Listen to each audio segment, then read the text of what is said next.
মুখ্যমন্ত্রীর নির্দেশে দিনহাটার বুড়িরহাটে খায়রুল শেখের বাড়িতে পৌঁছলেন উত্তরবঙ্গ উন্নয়ন মন্ত্রী উদয়ন গুহ। জানা গিয়েছে, এসআইআর আতঙ্কে আত্মহত্যার চেষ্টা করেন খায়রুল শেখ।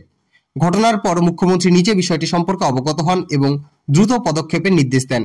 সেই নির্দেশের পরই এদিন মন্ত্রী উদয়ন গুহ বুড়িরহাটে এসে খায়রুল শেখের পরিবারের সদস্যদের সঙ্গে কথা বলেন ও তাদের পরিস্থিতি সম্পর্কে খোঁজখবর নেন। পরে স্থানীয় বাসিন্দাদের সঙ্গেও কথা বলেন মন্ত্রী।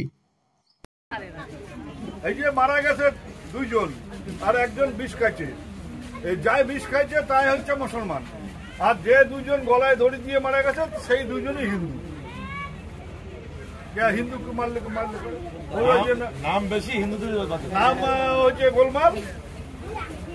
বলে যে 95 বছরের ছেলে সুকান্ত মজুমদার বলেছে যে 95 বছরের বৃদ্ধ সে এসআইআর নিয়ে চিন্তা করবে কেন? আরে 95 বছরের বৃদ্ধ যদি গলায় দড়ি দিতে পারে তো সে ইয়ে করবে না? তার শরীরে কুলালো, কেউ গলায় দড়ি দিল, আর সে এসআইআর নিয়ে চিন্তা করার ক্ষমতা থাকবে না তার?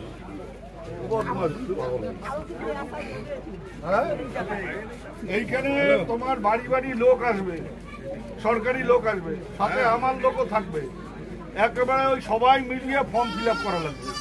সবার একটা করে ফর্ম দিবে, সেই ফর্ম ফিল আপ করে জমা দেওয়া লাগবে, ওর হাতেই জমা দেওয়া লাগবে। সেই ফর্মটা যাতে সঠিকভাবে ফিল আপ হয় সে তার জন্য আমার দলের লোকও সাথে সাথে প্রত্যেক বাড়ি বাড়ি যাবে।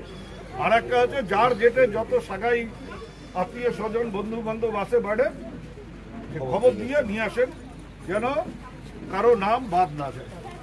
বাইরের রাজ্যে যারা আছে আসবে ওদেরই চাপ।